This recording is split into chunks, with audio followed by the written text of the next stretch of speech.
साहब आज ही क्या डील है? आज जनाब बना रहे हैं बीफ यखनी पुलाव। बीफ यखनी पुलाव बड़ी ट्रेडिशनल पाकिस्तानी डिश है और 100 डेज 100 ਰੈਸਪੀਜ਼ ਦੇ ਵਿੱਚ ਅੱਜ ਮੇਰੇ ਖਿਆਲ ਨਾਲ ਸਾਡਾ ਕੋ 20 ਦਿਨ ਨੇ, ਸਾਨੂੰ ਆਪ ਵੀ ਨਹੀਂ ਯਾਦ ਕਿੰਨਾ ਦਿਨ ਨੇ ਤੇ ਡੇਲੀ ਨਵੀਆਂ ਤੋਂ ਨਵੀਆਂ ਰੈਸਪੀਆਂ ਜਿਹੜਾ ਨਾਲ ਲੈ ਕੇ ਆ ਰਹੇ ਆ ਉਹ ਸਾਡਾ YouTube ਚੈਨਲ ਦੇ ਉੱਤੇ ਸਾਰੀਆਂ ਅਪਲੋਡ ਹੁੰਦੀਆਂ ਜੀ। ਪਾਓ ਜੀ।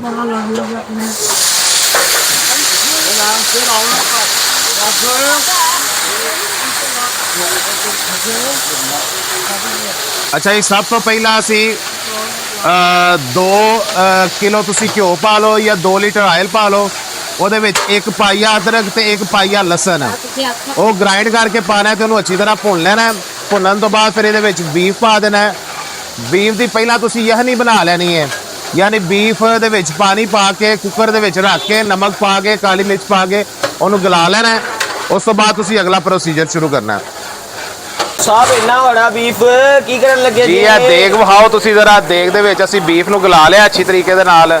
ਤੁਸੀਂ ਪ੍ਰੈਸ਼ਰ ਕੁੱਕਰ ਵੀ ਯੂਜ਼ ਕਰ ਸਕਦੇ ਹੋ ਔਰ ਤੁਸੀਂ ਜਿਹੜਾ ਵੇ ਨਾ ਆਪਣਾ ਬੀਫ ਨੂੰ ਕਿਸੇ ਦੇਗ ਦੇ ਵਿੱਚ ਜਾਂ ਪਤੀਲੇ ਪਾ ਕੇ ਵੀ ਗਲਾ ਸਕਦੇ ਹੋ ਜੀ। ਪਾਓ ਜੀ ਬਲੋਚ ਸਾਹਿਬ, ਅੱਧਾ ਬੀਫ ਪਾ ਦਿਓ।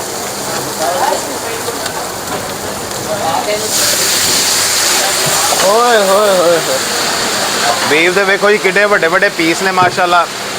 साहब एक एक पीस आएगा, 2 पीस आएंगे? ਇੱਕ ਇੱਕ ਪੀਸ ਜੀ, ਇੱਕ ਇੱਕ ਪੀਸ। एडा बड़ा पीस वो भी बीफ दा।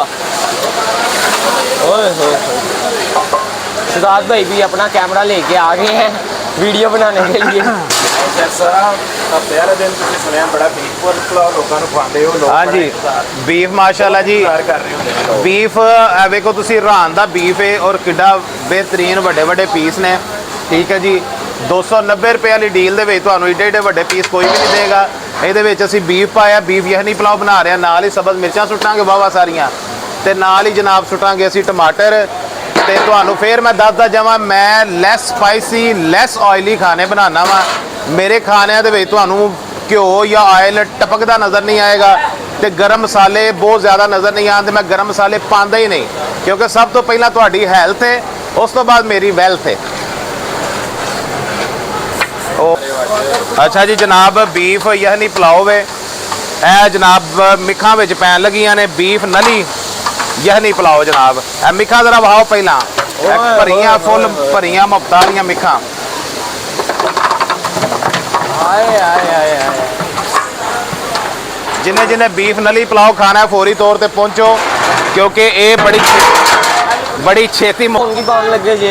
अच्छा जी, नलियां पा लिया, बीफ पा लिया, हुण नमक पावांगे ਇਹਦੇ ਵਿੱਚ 3 ਚਮਚੇ।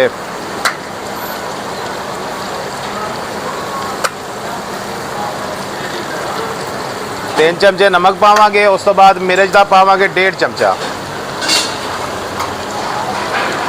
मिर्च ਜਿਹੜਾ ਵੇ ਹਾਲਾ ਇਹਦੇ ਚ ਜ਼ਿਆਦਾ ਰਿਕੁਆਇਰਡ ਹੈ लेकिन मैं उन्नी को पाना वा कि बिल्कुल हल्का जिहा मिर्च का टेस्ट आए क्योंकि मैं सब्ज मिर्च ते काली मिर्च ना खा रहे स्पाइसी ते चटपटा करना।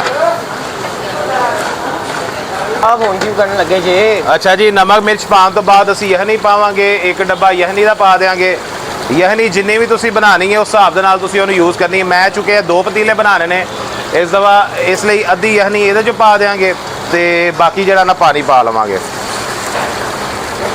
ਯਖਨੀ ਤੁਸੀਂ ਜਦੋਂ ਗੋਸ਼ਤ ਦੀ ਬਣਾਣੀ ਹੈ, ਗੋਸ਼ਤ ਦੇ ਵਿੱਚ ਨਮਕ ਤੇ ਕਾਲੀ ਮਿਰਚ ਪਾ ਕੇ ਉਹਨੂੰ ਤੁਸੀਂ ਉਬਾਲ ਲੈਣਾ।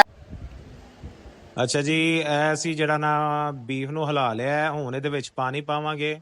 ਜਿੰਨਾ ਬੀਫ ਹੋਏਗਾ ਉਨਾ ਹੀ ਸੌਰੀ ਆਪਣਾ ਜਿੰਨਾ ਚਾਵਲ ਹੋਣਗੇ ਉਨਾ ਪਾਣੀ ਪਵੇਗਾ। 12 ਕਿਲੋ ਸਾਡੇ ਚਾਵਲ ਨੇ ਤੇ ਇਹਦੇ ਵਿੱਚ ਅਸੀਂ 12 ਲੀਟਰ ਪਾਣੀ ਪਾਵਾਂਗੇ। ਉਹਦੇ ਵਿੱਚੋਂ ਅਸੀਂ 4 ਲੀਟਰ ਜਿਹੜਾ ਨਾ ਯਖਨੀ ਪਾ ਲਈ ਸੀ ਤੇ 8 ਲੀਟਰ ਜਿਹੜਾ ਨਾ ਹੁਣ ਪਾਣੀ ਪਾਵਾਂਗੇ।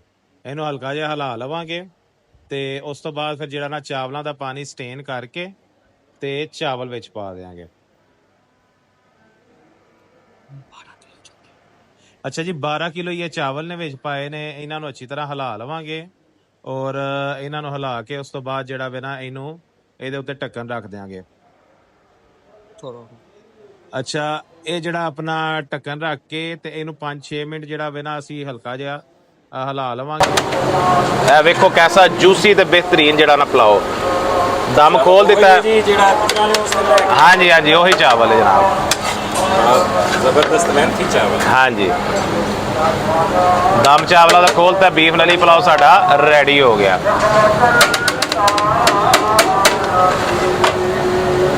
और कैसा बेहतरीन और जूसी है तुसी जरा बहा सकते हो।